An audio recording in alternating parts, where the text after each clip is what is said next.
I ଝିଅ ଦାନ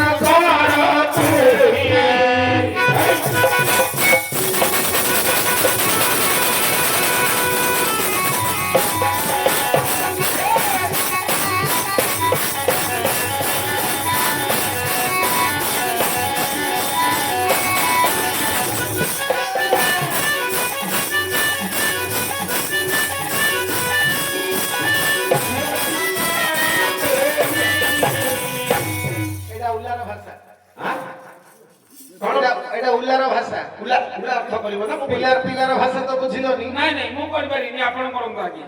ହଁ କଣ କହୁନାହାନ୍ତି ଗୋଟେ ପଚାର ଆଜ୍ଞା। ପଚାର। ମାର ମାଇପ ମାର କୁଆଡେ ସ୍ତ୍ରୀ ଆସିବ? ଅର୍ଜୁନ କହିଲା ହେ ଆଜ୍ଞା ମାର ମାଇପ ଗୋଡ ଅଛି, ତା ମାର ଭଇତା ମୁଁ ଅଛି।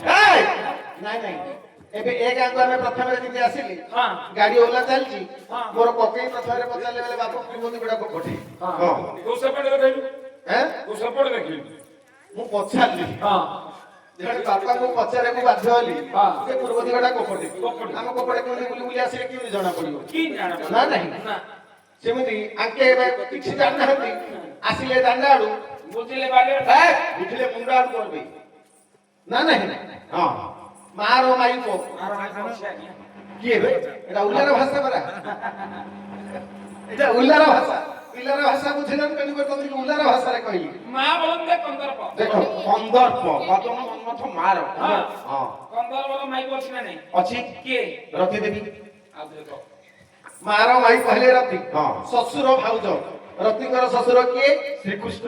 হ্যাঁ ମାର ମାଇପ ଶ୍ୱଶୁର ଭାଉଜ, ଶ୍ରୀକୃଷ୍ଣଙ୍କର ଭାଉଜ କିଏ? ରେବତୀ। ରେବତୀ ମାର ମାଇପ ଶ୍ୱଶୁର ଭାଉଜ ଖଇତା, ରେବତୀଙ୍କର ସ୍ୱାମୀ କିଏ? ବଳରାମ।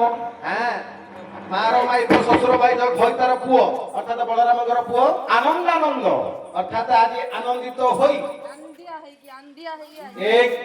ଆନନ୍ଦିତ ହୋଇ କକାର ଶ୍ୱଶୁର এইটা কইলে কইলা হইয়া কক্কার শ্বশুর কিଏ?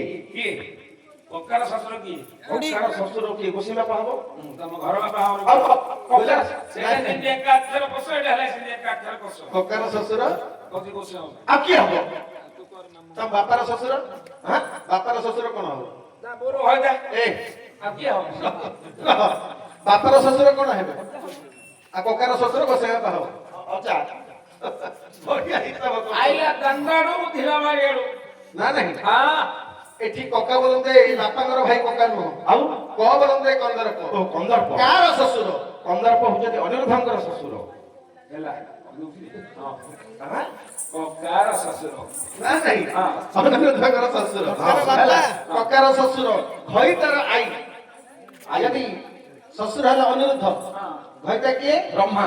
ବ୍ରହ୍ମା କହିବି ନ ମନେ ଆସି କେଇଟା ମୁଁ ଆଖଡ଼ା ପରେ କଇତାର ପୁଅ ହୋଇ ହେଲେ ଖଇତାର ପୁଅ ହୋଇ ଝିଅ ଦାନ କରତ ହେଲେ ବ୍ରହ୍ମାଙ୍କର ସ୍ତ୍ରୀ ହେଲେ କିଏ? ରତି। ରତି ଦେବୀ ଅର୍ଥାତ ବ୍ରହ୍ମାଙ୍କର ସ୍ତ୍ରୀ ବାଡ଼ି ଦେଇ ତାହେଲେ ହାବୁକା ବ୍ରହ୍ମାଙ୍କର ସ୍ତ୍ରୀ ଲକ୍ଷ୍ମୀ। ସାବିତ୍ରୀ ଝିଅ ମତେ କକାର ଶ୍ୱଶୁର ଖଇତାର ଆଈ ଝିଅ ଦାନ କରତ ଆଈ। ଆଈ ହେଲେ ସାବିତ୍ରୀ, ହେଲେ ହେଲେ ଆନନ୍ଦାନନ୍ଦ, ଅଜା ହେଲେ ବ୍ରହ୍ମା, ଆଈ ହେଲେ ସାବିତ୍ରୀ। ସାବିତ୍ରୀଙ୍କର ଝିଅ ରତି। ବର୍ତ୍ତମାନ ସୁଭଦ୍ରା ଆପଣଙ୍କ ନିକଟକୁ